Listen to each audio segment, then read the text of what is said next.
Hey everyone, I'm Brickroad. Let's play Aladdin for the Super Nintendo. This is my first super speed movie of a Super Nintendo game. Hopefully the first of many to come.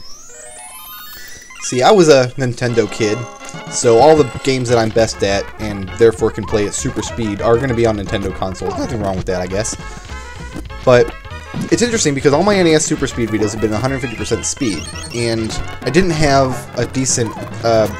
the emulator I was using could not speed up at that particular rate, so I couldn't do any videos initially.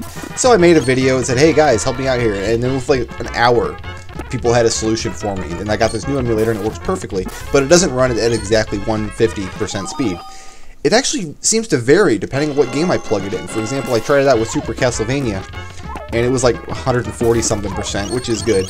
And then Aladdin here is running at like 170% or so, which is a little faster than I'm used to, but hey, it's Aladdin. I've played this game 10 million times, so not a big deal. Aladdin is a very acrobatic character, and that's one of the things I really love about this game. I mean, obviously, it's Aladdin, man, come on. It's product placement. This is one of the few good licensed games. It's notable for that, but it's also notable because Aladdin is a character who's built around his acrobatic abilities, which sets him apart from pretty much every other platformer character out there. I mean, he can hang off of ledges and swing on those little knobs and do handsprings off pretty much anything in the game. It's very cool. And he's got his rug, which I picked up in the very first stage, which lets me float around and skip some of the more difficult parts of levels, or some of the more boring parts of various levels. He's also got apples. You can see my little apple counter up there. I've got 10 right now.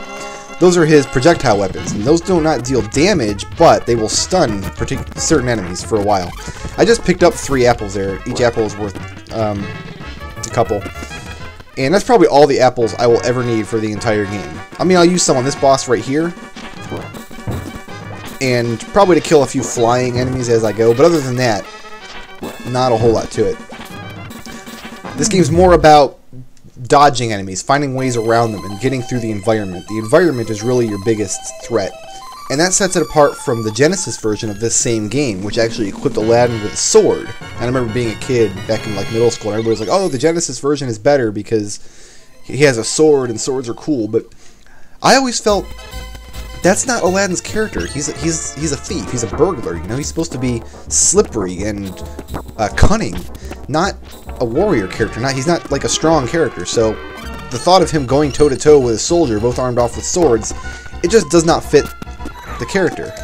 I opened that treasure box. I didn't mean to. You see a little scarab flying around. That'll take me to a bonus stage if I grab it. And there's some cool stuff in bonus stages, but I don't really need it. It just wastes my time, and I want to kind of get through the game.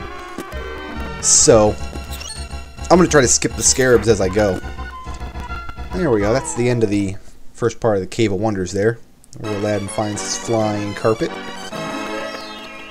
The controls in this game are a little bit slippy, and I believe that's by design. And one of the reasons I think that it's by design is because it's Capcom. They don't screw around when it comes to controls. At least they didn't, you know, back in the day when they were making games for the Super Nintendo. But I think it has to do with the reason is that Aladdin's such an acrobatic character. He's got to be more fluid than a typical character. So if he comes within a few pixels of what he needs to grab onto, that's fine. And the other reason is probably because he's animated so well. I mean, he's got more frames of animation than pretty much any 16-bit character I can think of. You don't actually get a bonus for hitting every rock in the level. I was just doing that kind of to prove that I rock. Yes, that's the excuse we're going to go with.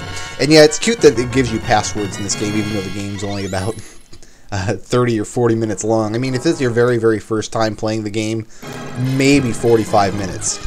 You might have to use up all your continues, probably in this level or the next level, because these are 2 of the harder levels. But they do give you passwords, so, you know, they're always there for you. So here's the automatic scrolling stage, and this is a bad stage to speedrun, obviously, because you can't get through it any faster if you go faster. But it's good for me because... you suck, Aladdin! You don't suck. I didn't mean to say hurtful things to you. I'm sorry, baby. Okay, but it's good for me because I'm collecting gems. Because the level's scrolling at a specific rate, it frees up my time to collect these gems. The green gems are worth 1, and the red gems are worth, I believe, 3. And you see my counter up there, I'm at 74 now, and after I get 100, it'll award me with another heart, which is another hit point.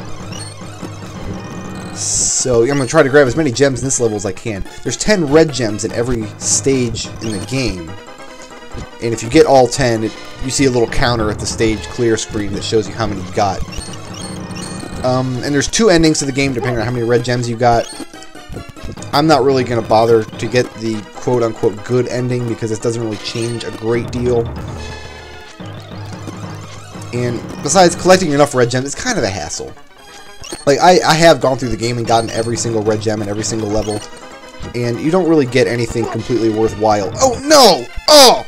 George! Aladdin will bounce off the lava once, but that puts him in his invincibility frames, and when he's there, he won't bounce off the lava again. He'll just fall straight through it and die. I gotta stop screwing around and start paying attention to what I'm doing here. There's my heart. No! Oh, goodness. I'm actually not noticing a great deal of increased difficulty because of the speed. Most of my other games that I've done to date have been slightly more, at least slightly more difficult. But this one, not so much. Huh.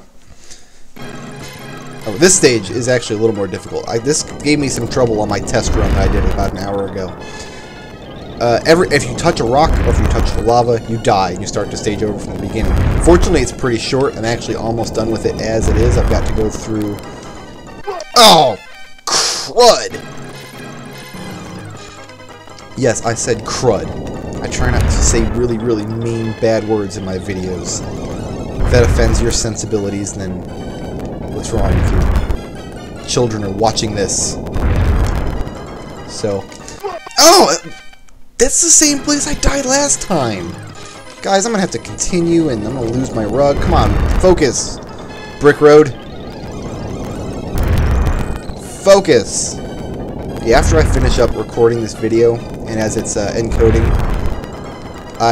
I'm just gonna go watch the movie Aladdin because I'm been jonesing for it. I've been playing this game for a couple hours now. I actually played through it once at regular speed on my actual Super Nintendo, and then once I started playing it again at the super speed using the emulator to reacquaint myself with the game. I mean, I played it 10 million times, but I haven't actually touched it in a couple years. And I got all 10 red gems. Nice.